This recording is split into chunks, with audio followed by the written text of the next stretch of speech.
This episode is brought to you by Progressive Insurance. You chose to hit play on this podcast today. Smart choice. Progressive loves to help people make smart choices. That's why they offer a tool called Auto Quote Explorer that allows you to compare your Progressive car insurance quote with rates from other companies. So you save time on the research and can enjoy savings when you choose the best rate for you. Give it a try after this episode at Progressive.com. Progressive Casualty Insurance Company and Affiliates. Not available in all states or situations. Prices vary based on how you buy. Lowe's knows that no matter your paint or stain project, saving is at the top of your to-do list. Save now with buy one, get one half off select paints, stains, and primers from top brands like Valspar, HGTV Home by Sherwin-Williams, and Cabot via Visa gift card rebate. Find more Memorial Day deals now at Lowe's. We help, you save. Selection varies by location. While supplies last, discount taken at time of purchase. See sales associate for details. Offer valid 5/15 through 5/28.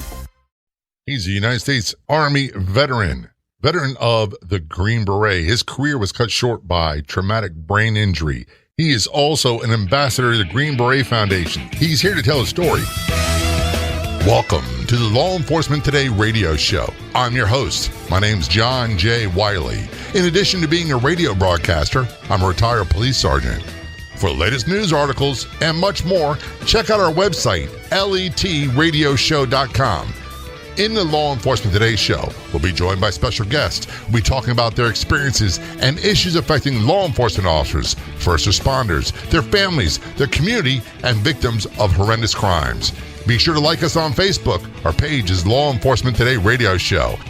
Check out the daily articles on our website, letradioshow.com. And while you're there, download our free app. We are thrilled to partner with Shatterproof at FHE, the world-renowned treatment program for first responders, because at times, helpers need help. Exclusive treatment services for first responders who may suffer from exposure to trauma, PTSD, anxiety, depression, and substance abuse.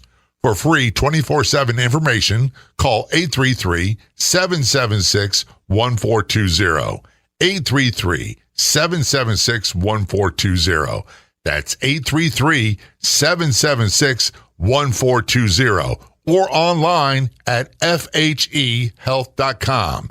That's fhehealth.com. Under programs, you'll find details about Shatterproof. Joining us from Wisconsin, we have Nicholas Ward on the phone. Nick is a former Green Beret, an Army veteran, a TEDx speaker, an ambassador to the Green Beret Foundation. Nick, thanks so much for your service, and thanks for being a guest on the Law Enforcement Today show. Very much appreciated. Thank you, sir. Thanks for having me. It's good to have you here. And this is a topic we're going to talk about, your own experiences with traumatic brain injury, which is something, I'll be honest with you, Nick, I really don't know a whole lot about, and I suspect a lot of people don't either.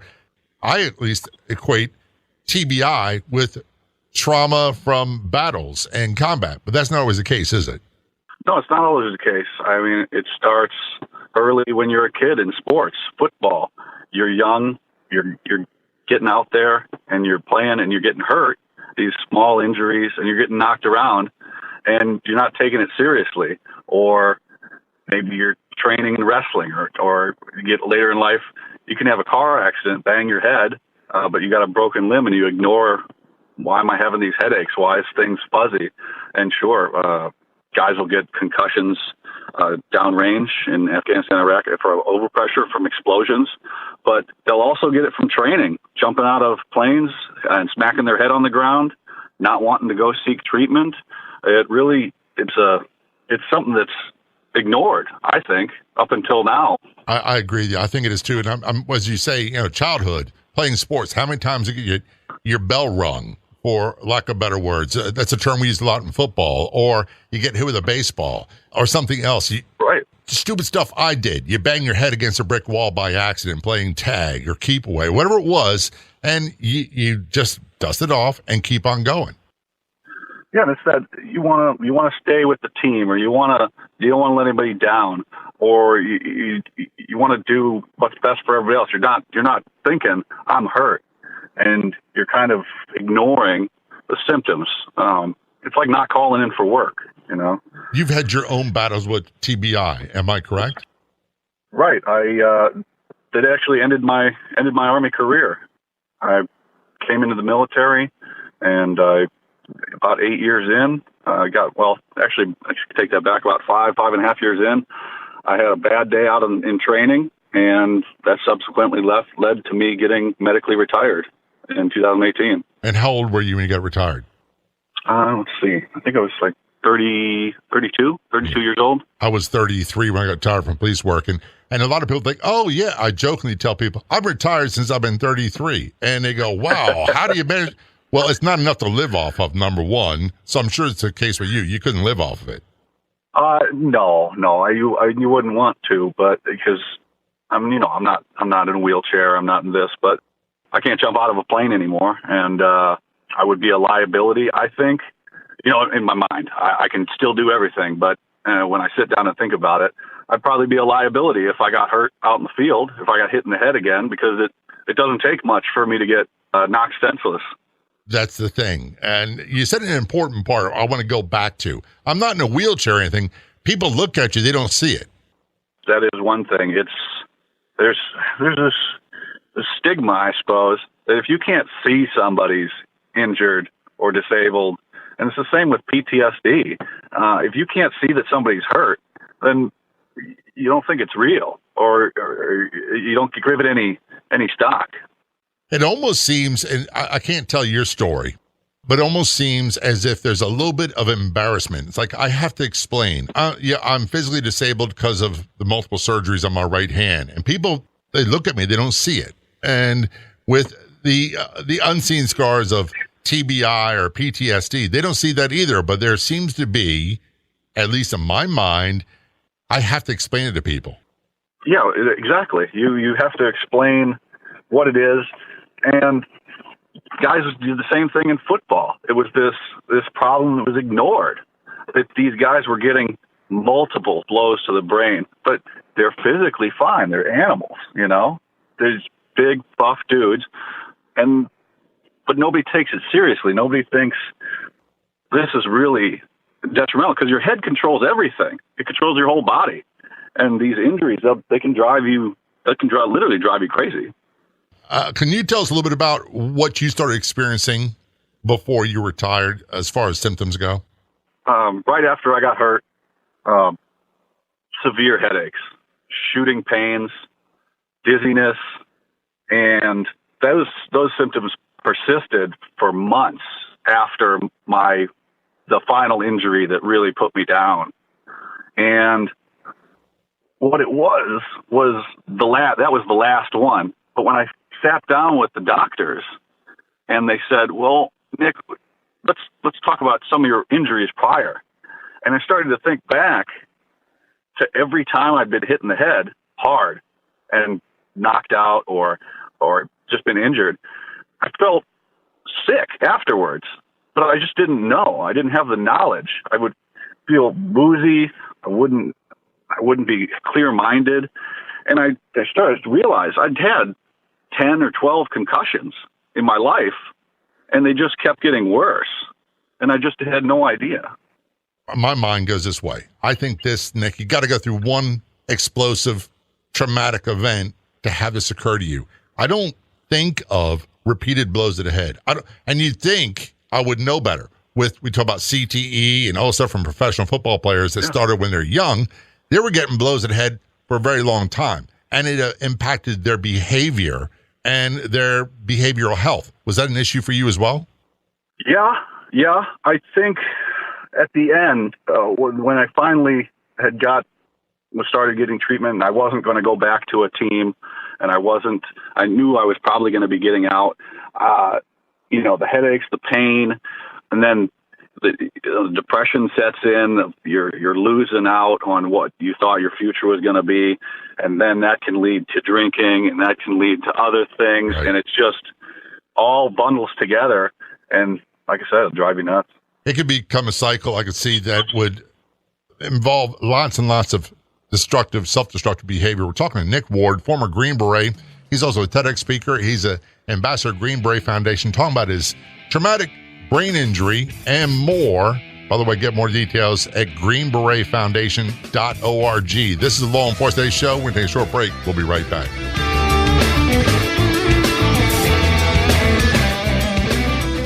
When your job is responding to emergencies and you can only take what you can carry, what do you pack? Good mental health may be the last thing that comes to mind, but it's also critical PPE to have with you in any situation.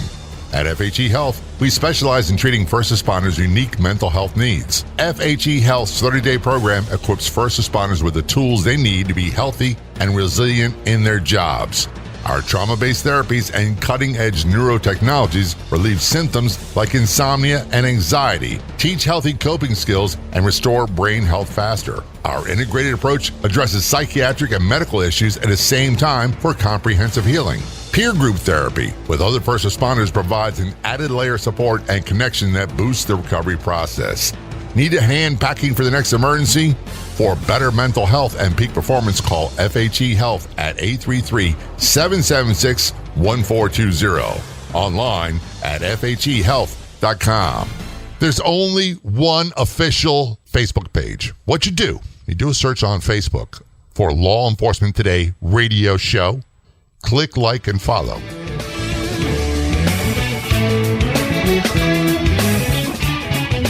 This is Law Enforcement Today Show. Return our conversation with Nick Ward. Nick is an Army veteran, former Green Beret TEDx speaker, ambassador of the Green Beret Foundation. Talking about his traumatic brain injury and taking down stigma around mental health and TBI, PTSD, all the above. Get more information about Green Beret Foundation online. Their website is greenberetfoundation.org. Before we went to break, Nick, we're talking about your case. You wound up getting diagnosed with TBI, traumatic brain injury. Can you tell us how you got injured and what led up to that? In, April of 2015, I had just graduated from the Special Forces qualification course. I moved from Fort Bragg, North Carolina to Fort Lewis, Washington, to south of Seattle. Went through in-processing, got assigned to a battalion and then a team. So I was on 1335, which is a dive team that does maritime water operations. We had some training get scheduled in April of 2015, and we went out to Astoria, Oregon, and we were doing what's called BLS training, beach landing seizure. I think that's what it stands for. I had to look it up. Hopefully nobody catches me on that one. But we were doing some training, and I'd never been on a Zodiac before. Zodiac's an inflatable black raft with a outboard engine on the back. So we got those all set up on the beach. We divided into teams. We had 5 guys in each boat, and it turned out to work out poorly for me. So we took 5 guys out about 2.5 miles, and there was a storm coming in off the coast, driving the waves up. We thought we were going to be in 3 to 5 foot waves. We were out in 10 to 14 foot waves. When we went out and kicked out the rescue swimmers, it was just 3 guys in the boat, and we were super light. And we turned around to go back and try and get out of the surf, and we went up this wave. And when I looked up, I was on the front right of the boat, and I looked up and I couldn't see the sky. The wave was so high, and we shot straight up the face of this wave as it was cresting. And I continued up into the air out of the boat. And when I came back down, I smashed my face on the D-ring on the front right of the raft and was knocked unconscious into the water. And when I came to, they were pulling me back in the boat, kind of knocked me around, and our medic who was driving the boat says, we're going in. We're going to try and get in. So we turn around and we flipped over. We weren't able to get past the waves. So we flipped over, kicked away from the raft, and I'd never been on the ocean out where I knew I couldn't swim that far. So we had our flotation devices, and we're being thrown around by these waves. So we just swim back to the raft. We get it turned back over, and I remember the outboard engine had come off, and it was in the water hanging by the tether, which is down 10 feet. So I was able to grab the wire and pull the engine back up and set it on the transom. And as I did that, another wave came up behind us and took the engine and put it up under my chin and knocked me around again. That hurt. Yeah. So we're flipped over again. And now at this point, we just got on the raft and rode it back into shore. I don't know how many times we flipped over. We couldn't do anything. We were mission ineffective. It was a bad situation. That's the only time in my life I can remember actually being scared, because I had no idea what was going on, but I knew we had to just stay by the boat to get back to shore. So we roll all the way to shore, and we get on the sand, and the medic kind of notices I'm walking, zigging and zagging, and he kind of grabs me and says, "Nick, are you okay?" I said, I really don't think so. And we stopped training for the day. They took me to the emergency room, did a CT scan and everything, checked for brain bleed and all that. And nothing, no bleeding, nothing that required surgery, just a concussion. Very little memory of any of this anymore. It's all faded away. But I do remember that we didn't stop the exercise. We were only 2 hours from home. We didn't stop training, and I wasn't sent home. And the next day, I think it was the next day, I was getting into the van to go get some breakfast. And you know those grab handle bars? Yeah. The van had a grab handle bar. And they said, "Oh, Nick, set up in front." And I said, "Okay, yeah." So I grabbed the bar, and I don't know why I did this, but I pulled myself up into the seat, and I pulled it into my forehead, the door frame. And I hit my head so hard that I let go, and then I fell all the way back to the concrete and bounced my head off the concrete. And at that point, that was it. But nobody saw it. Nobody saw that happen until I told them afterwards, because we went to, and they had just started serving breakfast. And my buddy Mike, he says, "Man, you ordered, and then you stared at the guy, and then you ordered the same thing again." And then we got back to the barracks after that. I said, "Wow, that's weird." And then I started throwing up. And then they took me back to the hospital and said, "Well, you've had another concussion, and you really need to go home." There was a time when a part of me wants to say this, and I don't know if you can relate to this at all. Hey, it's just a concussion. It's not a big deal. Going back to our earlier conversation, you dust it off, you keep on going, you got your bell rung, it happens to everybody, all that stuff. And we downplay it. We downplay it all the time. And did you find yourself downplaying it when it occurred? Yeah. When we got off the water, team leadership, there's the team leader, the team sergeant, he definitely downplayed it. Like I know what he was saying. He was saying he's fine. He just had his bell rung. He just got knocked around a little bit. Walk it off, be a man, all that stuff that we did to each other. Yeah, I can definitely tell that was probably the mentality coming from him. It didn't work out well for me. Yeah, I hear you. When we return, our conversation with Nick Ward, we're going to talk more about his injury, how it ended his career in the Green Beret United States Army, and how it affected his personal life, and then transitioning to what he's doing about it today. This is the Law Enforcement Today show. We're going to take a short break. I promise you. We'll be right back.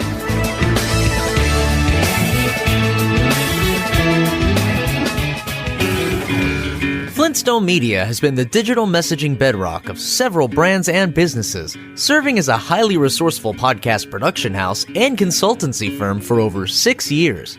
Work with a leader in the industry and add a new podcast to your brand's content offerings. From show development and setup through recording and distribution, Jemmy will lend her experience launching dozens of podcasts and producing over 1,000 episodes, making creating your show a simple and easy turnkey process for you. Visit flintstonemedia.com for podcast samples. That's flintstonemedia.com. One of the most frequent questions we see is, where can I find great podcasts? Do you have any suggestions? Yes, we do. So we decided to start our own podcast network on Law Enforcement Today. That's right. You can find top podcasts about law enforcement on our website and our free app. Go to letradioshow.com, click the Be Heard tab, and there you'll find the LET Podcast Network. We'll be adding more podcasts from first responders and more. Again, to find the Law Enforcement Today Podcast Network, go to letradioshow.com and click on the Be Heard in our menu, or download our free app today at letradioshow.com.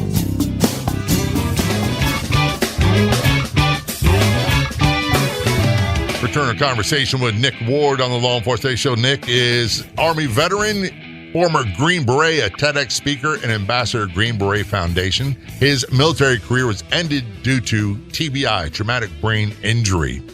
And he talks now about taking on the stigma around mental health issues, whether it be TBI, PTSD, whatever. Get more details of what they do, greenberetfoundation.org. We're going to break. Nick, you're talking about you got injured. And by the way, I'm really glad you're here with us. I know it sounds trite to say that, but if you do talk to the medic who, in my opinion, saved your life, and the team members, please let them know I said thank you. You didn't count on any of this stuff. As a matter of fact, I don't know. I've met many people in Special Forces, and I know they're different guys. And I say guys, that's men and women, different cats. They're built different. Their mindset's different. Going through what they went through to get to where they're at is something that most of us can't imagine. So you're an Army guy, and you decide somewhere along the way you want to be a Green Beret. Was that something you want to do for a long time? From the moment I got to basic training, I knew that was it. I wanted to go to the professional leagues. I wanted to try the hardest thing I could do, or I could take on in the Army, and I wanted to do that. And I did. Graduated basic, got to my duty station, and I went to selection probably a few months after I had gotten into the regular Army. Hurt myself then, but went back a few months later and passed. And it's I call it, or I'd say it's the professionals. It's the professional league of the major league. Oh yeah, for sure. My wife and I we watch some of these. I think it's Discovery Channel or National Geographic. The Special Forces inside, and they show the recruitment and basic training process from Navy SEALs to Green Beret. And I'm like, look, I'll be honest with you. In my prime, when I was in the best shape of my life, I could not do what they do. Well, I look back at it now, and I watch some of those specials and go, well, I don't know if I could do that now. I did it then because I knew I could do it. But it's tough. There's some guys that didn't make it that you thought would have, and there's some guys that did just because they just wanted to. They just wouldn't quit. They could just do it. That's make themselves do it. Just not quit. And I'm going to get back to that, why that's so important in a moment. But the not quit mentality, we all have it to some degree or another. I've had it with law enforcement. One of the things they teach you over and over and over again is no matter how bad the situation, you stay in the fight. You never, ever give up. You don't say, hey, I give up, because quite often control of your life is in someone else's hands. So you've got to have that never quit mentality for Special Forces, don't you? You have to. You have to have that mentality. You have to have that in anything in your life, but especially to go through some of the training and some of the hardships and some of the battles that guys have been in, firefights and things. Well, I just say, I didn't go to war. I don't have a cool story. I've never been blown up. I don't have any holes in me. But there are guys that do. And there are guys that have had these problems. They've had concussions and been blown up and everything. And it takes a toll on them mentally, and it drags them down. And you just have to carry that later in life also. You didn't quit when you got yourself into this situation. You can't quit now. No, and I'm sure you didn't quit when you said, I want to be a Green Beret. As a matter of fact, I'd be willing to bet some people went, are you nuts? Why would you want to do that?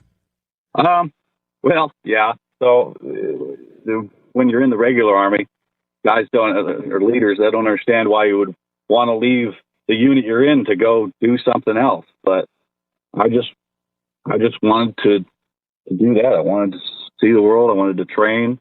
I wanted to be with what I felt was proper professionals. And I did that. Before we go to the next stage of the conversation, I want to say thank you. And I'm not a military veteran. I get when people say, hey, I trained for this and I never served in combat, and somehow feeling as if they didn't contribute. What I'll say is this: whether someone's deployed to a combat zone or not is not their choice. They sign up knowing full well what could occur, and they make themselves ready. And there's no shame in anybody's game that got injured stateside that didn't get to make it. I'm a firm believer in that, because you said earlier, there are people who have sexy stories, and they're far more, I would imagine, men and women that don't.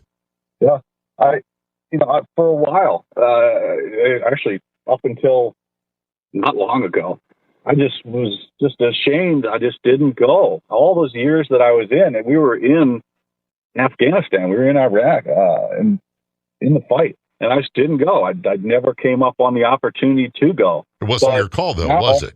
It wasn't my call, and because of the injuries, I was sidelined. But now, I raised my right hand twice. I was a public servant for 8 years. I did a lot of good. I did everything they asked me to do. And I did everything to help my guys when I was in the uniform. And now that I'm out of uniform, all the good and all of everything that I'm ever going to do for the Green Berets that are serving now is going to be as a civilian. So there's no shame. There's no shame in not going to war, and not, because I have friends that went and they didn't come back. And I'm not going to waste my life because they're gone, and I need to carry on their memory. I need to do things for everybody that's still with us. You had a lot of your hopes and dreams, and I'm sure you had visions in your mind of what your military career would look like. And did you feel the word disappointment it just doesn't really cover it. Did you feel crushed that your career was over before you wanted to be? No, it's like I lost everything. I had just turned the corner. I just made Sergeant First Class. I had just gotten to where I wanted to be. And I had let's call it a plan. I had a plan that I think I could have had more time to heal up and get back to maybe on a team, but it didn't work out like that. And our unit came on down on orders for Afghanistan, and I was on the non-deployable list for our unit. And at the time, the policy was deploy or get out. And I was medically retired. I started my medical retirement packet, and 4 or 5 months later, I was out. I was just devastated. So many of the men and women that came from the military background went into law enforcement. We have so many. I tell people, and I feel honored to say this, that I was trained by a lot of Vietnam combat veterans in police work. And we had a few Korean War veterans who were commanders and high-ranking officers. But those were the men and women who showed me the ropes, and they were phenomenal police. And they're phenomenal at understanding basic needs of people, and a term that's used a lot nowadays, de-escalating. So when your career in the military was over, that was sudden, it was unexpected. And when my career in law enforcement was over, it's almost as if the door was shut and I was totally forgotten. At least that's how I felt at the time. Did you ever feel that way? Yeah, I think a lot of that was, the Army moves on, The law enforcement, they move on. They have to be able to move on without you. When you're in the machine, you're part of it, but that they have to move on without you, and they're going to, the same way that anything does. But a lot of that was in my head, blaming what happened to me on other people, blaming everything on and then blaming on myself. And just feeling sorry for myself. We're going to take a short break. We're talking with Nick Ward, former Green Beret, Army veteran, TEDx speaker, and ambassador of Green Beret Foundation. When we return, we're going to talk more about his traumatic brain injury and what he's doing, how it motivates him to help others today. This is Law Enforcement Today Show. Don't go anywhere. We'll be right back.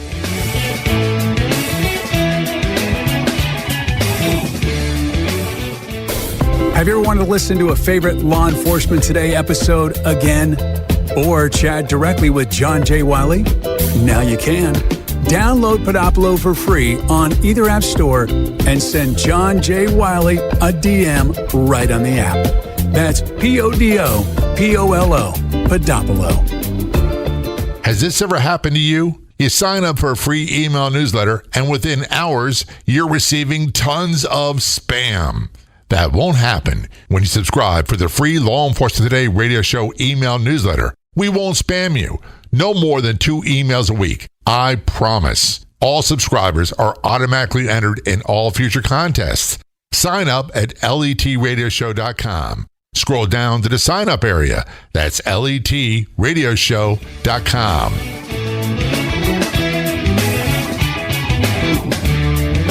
Enforcement Today's show return conversation with Nick Ward. Nick is United States Army veteran, former Green Beret TEDx speaker, and ambassador to Green Beret Foundation, talking about his issues with traumatic brain injury, how he sustained it, and how it ended his military career. You were like 32 when you retired. Am I correct? Yes, sir. So we talked about it.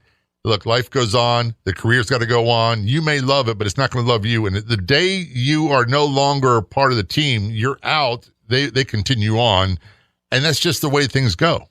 It is that you're part of a team. You're part of the family, and then you go off and you do your out processing and you do your briefings, and then you just sign everything over and you fade away and you go on terminal leave and you go home and you move back and you start off a new life, which when you plan to get out is difficult. Yeah. When you didn't want to get out and you had everything you wanted in the Army, in the place you wanted to be, it's terrible. It takes the toll on a lot of the guys. Guys can't adjust. They just feel lost. I've talked to guys that got out on their own choices and things, and they don't know what to do, and they just feel like everything was one way, and now it's gone. A big part for me, Nick, was I knew my role in police work. I knew what was expected of me. I was kind of used to the adrenaline, and it was a big part of who I was. This is what I did, and this is what I felt was important. And when my career is over due to physical injuries and I had nothing but free time, I would wind up thinking about things. And it was either going to be thinking about unresolved stuff from the past, traumas, and or worries about the future. And I really struggled. And I know a lot of people do. That sounds like the case with you. You get in your head and you start thinking, and you think about what could have been, and you start feeling sorry for yourself. And once you lose that identity of who you were, and it was your whole life, the Army, it's not a regular, you don't just come and clock in and then you clock out. It's your whole day. It can be your whole everything. Sometimes you don't even take leave all year. You're there 5:30 in the morning, and sometimes you don't go home till it's well past dark, or you don't go home for months. It's your whole everything. And then you sit and you don't have anything to do, and you just think about the things you missed. And when you lose that, sometimes alcohol and addiction can quickly take its place.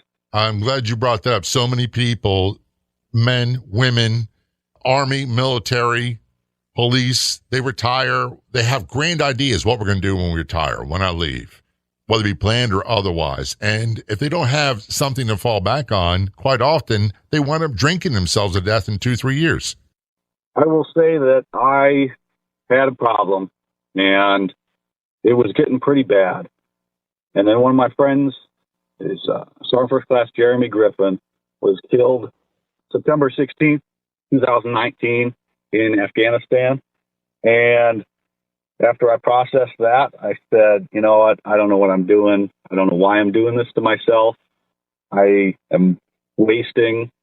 I used to be an example to people. I used to be the guy. People used to look up to me, and I need to do that again. I don't need to be trying to drink myself to death and be this. I need to be an example. I need to be a Green Beret, because you're a Green Beret your whole life, and I need to stay with that. I'm so glad you brought that up. And I started thinking about a guy, I won't say his name. He was literally the poster child for the Baltimore Police Department. He was part of the honor guard. He was sharp. He was squared away. Former military guy, veteran, great cop, great individual, great guy. And he died by suicide at a very young age. And this is something, sadly, that happens to men and women in and out of uniform, no matter whether it be the service or our first responders. And it's something that's been epidemic since the 50s or 60s. Yeah, guys, the same thing. They'll make these snap decisions, or that just won't be able to deal with their problems, whether it be TBI, whether it be PTSD, whether it be guilt, something that happened in battle, some memory. They can't deal with it. They won't deal with it. That's a big thing, is not dealing with it. I don't want to talk to anybody. I don't deserve this treatment. I don't need to get help. There's other people that got help. People that have need to see a psychiatrist won't, and they'll just refuse, and it all bottles up, and eventually it's got to get vented somehow. And a lot of time, it's terminal. You obviously made a tremendous transition from struggling, floundering, a lot of self-destructive behavior. There had to come a time where you said, I got to do things differently. And I know we're running short on time, and there's not enough time to tell your whole story. But it must have taken a tremendous amount of work for you to get to where you're at today from where you were. It all starts, first thing we do in the Army, every morning, you get up, you get out of bed, you go work out. Get your exercise done, and that's where it all starts. You start your day off right. You don't have to fix everything right away. You don't have to make it all better in one swoop, because you can't. You'll fail. But do one thing the way you want it to be, get that in a habit, and then move on to the next thing, and then make these little improvements. And you crawl, walk, run, and then you're a year, you're 2 years down the road, and then you got something. You'll feel better. You'll start feeling good. You start thinking better. Say, you know what? I should really go talk to somebody. And then you go to the VA. And the VA's there. And everybody, we've got all these resources. And then you go talk to somebody. And then you start getting in your community. You start working on yourself. But you don't have to fix it all in one day. It's not all this, like I said in my talk, it's not this, your life's not going to be this perfect puzzle. It's going to be a pile of garbage. And you've got to clean it up. And it's up to us to be the example, to be the soldier, to be the law enforcement, to be the professional that we should be, that we can be. And so much of it boils down to there came a point in my life where it was either there's got to find a better way, do what's required to have a better life, or go on to the miserable end. And quite honestly, I was too close to a miserable end to say I wanted to continue down that path. It sounds like that's where you were at. You're right. I was just feeling bad, just more of the same, coming home every day. It's the same day over and over again, not making any progress, and you're going backwards. And, physically you're killing yourself. But it takes a lot. You have to get to a point to want to get help, to want to do better. And that's where I think a lot of guys and gals struggle is it's hard. But everything else up to your life at this point has been hard. Everything's hard. Look, I'm not going to say it's the name of a book, but there's no easy day. So everything may not be the way you wanted, but it is what it is. So you are now devoting your life to helping others combat the stigma around mental health, TBI, PTSD, with your work with Green Beret Foundation. Tell us a little bit about Green Beret Foundation, what they do. So Green Beret Foundation is a nonprofit organization. We provide direct support to families and Green Berets, whether it be killed in combat, injuries in training, or passing away in training.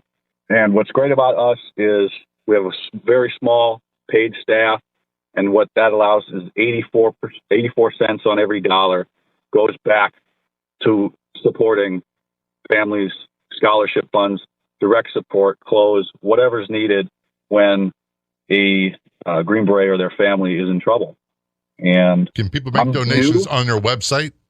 Yep, we can make donations at greenberetfoundation.org/donate. You check out the website.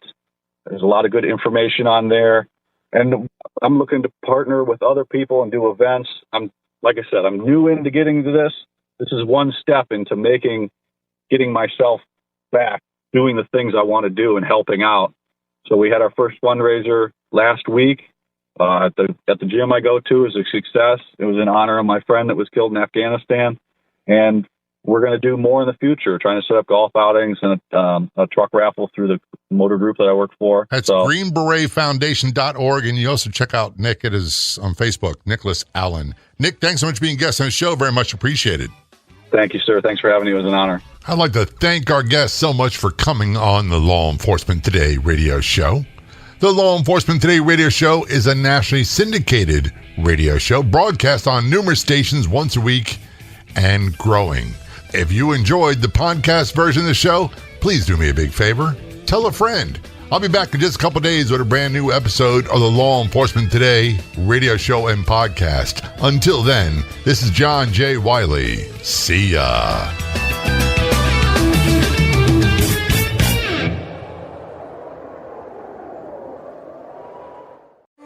This is your before and after story.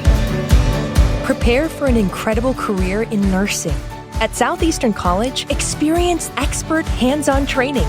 Learn real-world skills in our professional lab and simulated settings. And train for opportunities as a practical nurse, registered nurse, or career advancement with our RN to BSN program. At Southeastern College, your future is bright. Visit sec.edu to get started.